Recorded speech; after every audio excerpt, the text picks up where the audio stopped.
Chapter 3. The Annex and the Forgotten Man. Gaokuoyu's annex seemed like quite a comfortable place to be thanks to its abundance of greenery. When one thought of Isei province, where the western capital was located, one thought of the desert, but in fact there were many grassy plains. It was dry, yes, but there was more here than sand. There was enough water for herbaceous plants, at least, to grow. Which was not to say that water wasn't precious here. Was that the main house we stayed in last time? Maomao wondered. There had been lots of green there too. Just having all those trees in the mansion's garden was enough to provide the impression of wealth. Of course, to the people of the capital who were used to living by the great river, with the sea not so far away, it might have lacked a certain something. But it's enough to be refreshing. The garden here was done roughly in the style of the central region, but it was full of plants she had never seen before. Her first thought was that she would love to test their medicinal effects, but, well, that was Maomao for you. Young lady, let's set our luggage down first.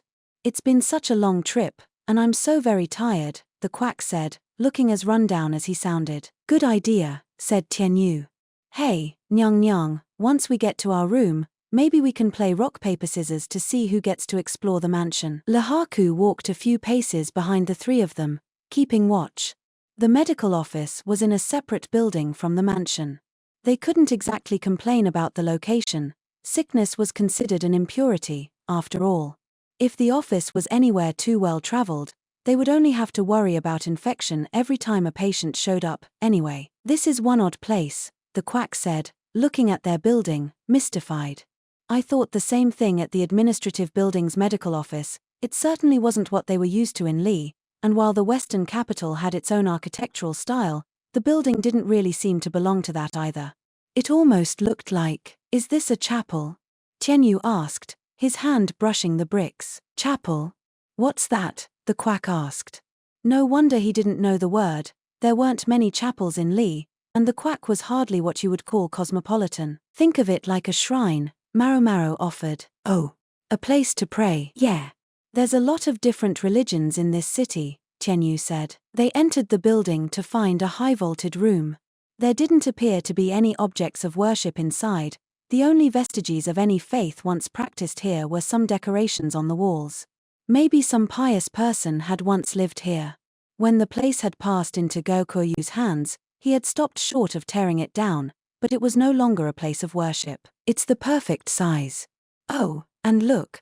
The rest of our belongings have already arrived. There really is quite a lot. It's going to be a job organizing everything. Suppose we just leave them in the boxes, the quack said. Good point. Let's hurry up and rock paper scissors it. Who gets to go exploring? Not long ago, Maomao would have eagerly accepted Tianyu's suggestion. Careful thought, though, left her with a question. Even if she won the game, would the other two actually do their work here? At the same time, she knew she would be annoyed if Tianyu won, and if the quack doctor earned the chance to go exploring, well, that thought was a little nerve-wracking too. In the end, Maomao took the most boring solution. She rolled up her sleeves, tied a handkerchief over her mouth, and said, right, exploring comes later. First we need to get this stuff sorted. Or, you seemed all excited to look around earlier. I'm so very tired from our trip, young lady. Can't we take things slower? No, we can't, Maomao said, rebuffing them both. Their medical supplies could have rotted during the long sea voyage. They needed to know what was still usable and what wasn't so that they could stock up on anything they needed. No one leaves this room until we get all of this organized. Oh no. The quack stuck out his lower lip and looked deeply dejected. Tianyu didn't look happy about it, but he shuffled over to the supplies and started working. What would you like me to do, young lady? Asked the big mutt, Lahaku. He looked like he might just drop to the floor and start doing push-ups to pass the time if she didn't have anything for him to do, so she decided to put him to physical labor. Could you get the box by the door and bring it here? Maomao asked. Sure thing. OOF. This is heavy. It turned out to be a bit much even for Lahaku. Maomao went over to the box, opened the lid, and peeked in. It was packed with rice husks and sweet potatoes. No wonder it was so heavy. Even Lahaku wouldn't be able to lift it by himself. I don't think this is ours, she said. What do you think? Should we borrow a cart and haul this somewhere? Lahaku asked. No, I think we can just let someone in charge know and they can deal with it, Maomao replied, pondering whom they should tell. At just that moment, someone came from the direction of the garden, waving urgently. Hey! I think some of my cargo got mixed in with yours, the newcomer called. He was a man with no particular distinguishing characteristics, the only thing notable about him was how unnotable he was. He had unobjectionable looks and was probably 23 or 24 years old. I feel like I've seen him somewhere before, Maomao thought, pondering further. When the newcomer saw Maomao, he stopped short. It's you, he said, pointing dramatically at her. The one who might be Lahan's sister or might not, I can't tell. The answer is not. Now she was sure, she'd had this conversation before. But who is this guy? Her eyes drifted to the box full of sweet potatoes. The mention of Lahan's name sparked a memory. You're Lahan's brother, aren't you? Her memory of him was hazy, but she thought that was who he was. Lahan is younger than me. Why should I have to be defined in terms of him? Yes, this was Lahan's brother, with his delectable reactions. She had met him before, and remembered him mostly for being very normal and offering copious chances for witty interjections. His face, though, that she had completely forgotten. Well, I don't know your name, she pointed out. My name is. That wasn't an invitation. She'd only just recently, and finally, remembered the quack doctor's name. She didn't need any more to learn. Listen to me. Let me tell you my name. Maomao, however, was in no mood to listen. More importantly, what are you doing here? This guy normally spent all his time tending potato fields in the central region. Lahan's brother looked scandalized by Maomao's question. Lahaku, having decided that he wasn't a threat, looked on quietly. I'm here because they dragged me here. They brought me instead of my father, with orders to teach the people of the western capital how to grow these things. Maomao sensed some resentment. These things referred to the sweet potatoes. I take it Lahan duped you into doing this. He did not. Lahan's brother was nothing if not easy to read. And Lahan remained his usual ruthless self. Why didn't he ask his father? Maomao asked. Lahan's father, something or other, loved farming and seemed like he would go to the ends of the earth if there was a field to be tended there. Lahan's brother paused. After his experiment with growing sweet potatoes in the north came to light, he can't get away. Experiment. Sweet potatoes yield several times more than a rice crop, so he thought they would be perfect for Shihoku province, where there's plenty of people and space. Right. Jinshi had been trying everything he could to shore up the food supply, and she seemed to recall Lahan being very bullish on potatoes as well. The problem is, sweet potatoes come from the south, so they don't grow well in the north.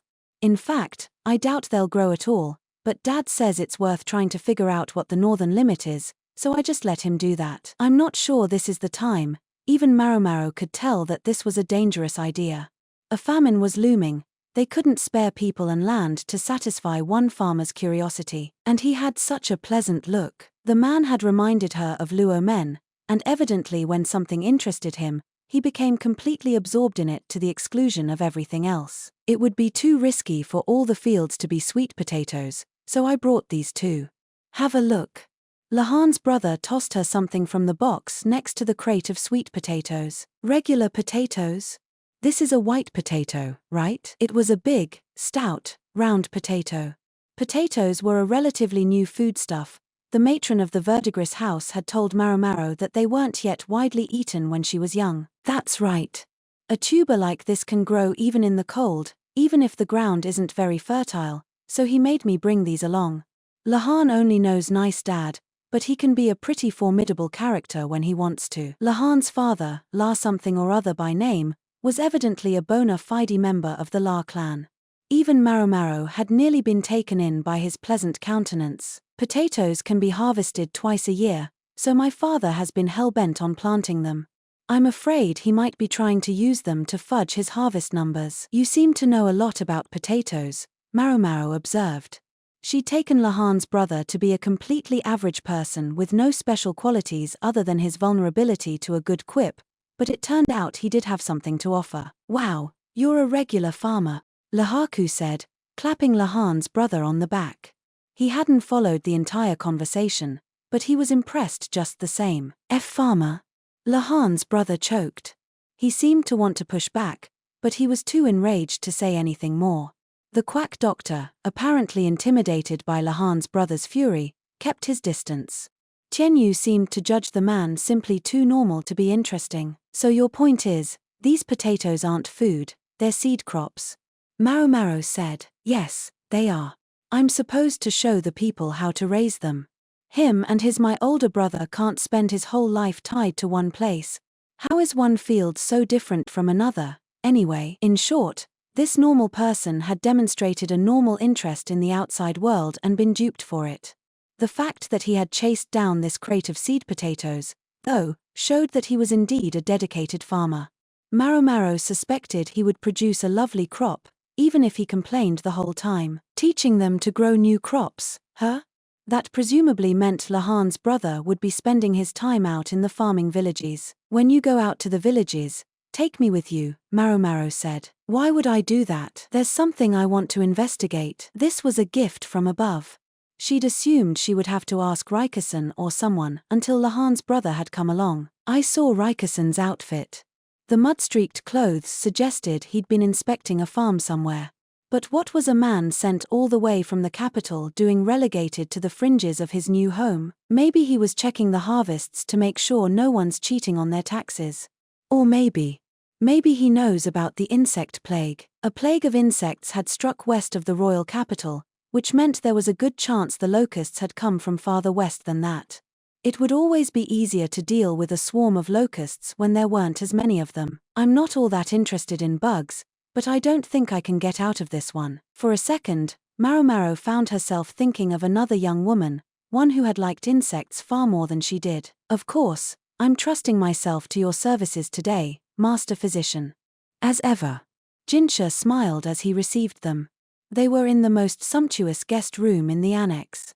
There was a rich, thick, delicately embroidered sheep's wool rug, and the curtains appeared to be made of silk. They shimmered and shone each time the wind ruffled them. Maomao could never help wondering about the market value of Jinshi's accommodations. That looks good, though, she thought, spying a plate of fruit on the table. There were luscious grapes, so recently chilled that they were still sweating. They promised sweet juice filling the mouth as they burst between the teeth. I wonder if he needs them checked for poison. Sadly, Maomao wasn't there at that moment to taste Jinshi's food. That job fell to Jinshi's lady-in-waiting Daomai. The boisterous Chu was missing today, and Maomao didn't see Bayu either, although she had her suspicions about what was on the other side of the gently rustling curtains. Suiren and Gaoshuren stood by the wall. The quack doctor remained cowed in Jinshi's presence. Eep. Let's get started. Then, as usual, he could barely get the words out, and as usual, his exam was pro forma at best. Tianyu was also absent from this scene. He'd proved too likely to offend someone important to be invited on a visit like this. Tianyu was perceptive enough that he might have looked askance at Maomao and the quack going to do this exam, but if he had any doubts, he had kept them to himself for the moment. Was that because he knew how to take a hint, or had someone on Jinshi's side of things reached out to help him understand? Maomao preferred not to think about it. I also don't care either way. She had things to do. For now, she would put aside the question of why Jinshi had been consigned to the villa. The freak strategist wasn't in the same building, that was what really mattered. All right, young lady, I'll be heading back, the quack said. Yes, sir, Maomao replied. The quack left without so much as a scruple. His bodyguard, Lahaku, went with him. Jinshi turned down the sparkle just a bit. Tea, if you would, he said. Of course, sir, replied Daomai, and went to prepare it. Here you go. Suiren thoughtfully brought a chair, so Maomao sat down. She wasn't rude enough to grab any grapes just then, but she tried to send Suiren a telepathic message that she'd like some as a souvenir. How are you settling into your new workplace? Jinshi asked. Easily enough, sir. The personnel haven't changed, so it's just getting used to the new environment. That was the honest answer. What she really wanted now was to find out what kinds of medicine were available in the western capital. When they'd taken stock of what had been used during the ship voyage, it turned out to be chiefly nausea medication and antipyretics. The southern route they'd taken had been as hot as high summer, and combined with the poor air circulation on the ship, they'd had lots of cases of dizziness. Heat stroke was best cured by water, not medicine, but Maomao suspected that while she was away, the quack had diagnosed many of the cases as colds and handed out antipyretics. That would explain it. Funny enough, it had worked out. The medicine the quack had prescribed tasted so bad that patients had to take it with plenty of water anyway, so in the end it had cured their heat stroke. He's sure got luck on his side, she marveled. Even better, she'd heard that they would be given new supplies bought in the Western capital to make up the shortfall in their inventory. Wish I could have gone along on the shopping trip, though. She was so curious about exactly what drugs were sold here. Maomao, however, had other things to attend to. She glanced around, then stole a look at Jinshi's side. She wasn't sure how to bring that up, so she settled on changing the subject entirely. I gather we have a potato farmer among us, thanks to Lahan's connections. This was Lahan they were talking about. If they succeeded in cultivating potatoes in Isei province, she was sure he intended to go straight into exporting them to Shao or something. It was right next door to Isei, which would minimize shipping costs. Jinshi gave her a look. A potato farmer?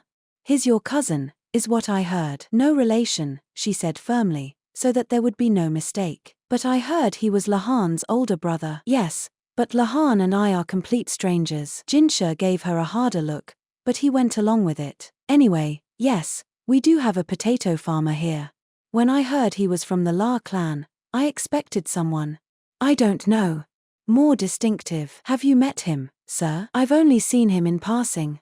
I saw him when Lahan was helping him onto the ship. In other words, he had spotted them smack in the middle of the dupe. He's a very normal person, sir. Yes. Very normal. It seemed Jinshi shared Maomao's assessment, but anyway, if he already knew about him, that made everything easier. I'd like to accompany him to the farming villages. Do you think I could be given permission? The farming villages? It would help me if you could go, but then how would you handle your medical duties? Jinshi patted his flank pointedly. You did that to yourself, Maomao thought. He already knew how to change the dressings, anyway, so she didn't have to be examining it all the time. A young man named Tianyu has been assigned to our group. I think he could manage things, sir, she said, ignoring Jinshi's injury for the moment. She might object to Tianyu as a person, but his actual work seemed trustworthy. Very well. Jinshi sounded like he had to swallow some objection, but agreed nonetheless. I was already planning to have someone get a first-hand look at the farms. There are enough issues with the villages vis-à-vis the impending plague. This might be perfect. What kind of issues? Maomao cocked her head. Jinshi had so many different problems to deal with, she didn't even know which one he meant. Jinshi looked to Gaoshiren, and the other man unrolled a map of Isei province on the table. It bore several circles in ink. What are these? Maomao asked. The locations of the farming villages. There aren't as many as I expected, considering Isei province's size. There's a fair number of individual plots of farmland, but some sort of problem crops up when they reach a certain size. Outside of the Western capital itself, the population here has never been very large, and with all the trade that goes on, many people simply import their food. In this land, withered soil was the norm and water sources were limited. Maomao might only be able to go out to the nearest village. Is that the same place Rikusen went? He'd looked very busy. She doubted he'd been visiting the farms just to pass the time. He must have gone to the closest place. And these, Jinshi said, taking a brush Gaoshuan offered him and drawing a larger circle on the map, are grazing lands. Grazing lands, sir? In other words, a place where livestock could feed. Probably not cows here in the Western capital, goats and sheep. More likely, some of them are used by the farmers, but some of them are areas that nomadic tribes pass through. Groups that don't have permanent settlements. I see. Jinshi didn't seem to be explaining for Maomao's sake so much as he was trying to organize his own thoughts. Do you remember the orders I issued to try to combat the grasshoppers? He asked. I do. You forbade the killing of pest birds, promoted the eating of insects, and said the farming villages should be taught how to make insecticide. Maomao had been involved in the insecticide project herself. She'd developed several formulas that used primarily local ingredients. Right. Those orders went out all over Li, including Isei province, of course. However, He trailed off. Maomao thought she could see the miscalculation Jinshi had been confronted with. Even if farmers do use insecticide, they only use it on their fields, she said. Exactly. And Isei province had a few small fields and a lot of very big plains. The farmers wouldn't kill the bugs in the grassy areas. Not to mention that there was every chance the nomads had never received the orders at all. Even if they had, they wouldn't want to put farm chemicals all over something their livestock were going to eat, and they wouldn't go around killing grasshoppers one by one either. Jinshi and Maomao were both silent. The grasshoppers that had avoided extermination would produce a new generation many times larger than their own. Maomao, though, was puzzled. Pardon me, sir, but wasn't there already a small-scale insect plague in Western Li last year? Did that include the western capital? No report of any plague came from Isei province, Jinshi said, sounding equally perplexed. Admittedly, this area survives largely by trade and doesn't do much planting of its own, so any agricultural damage would be modest. But there should have been some. She thought back to the previous autumn. Jinshi had sent her a crate of grasshoppers. It almost qualified as harassment, and she had measured hundreds of them.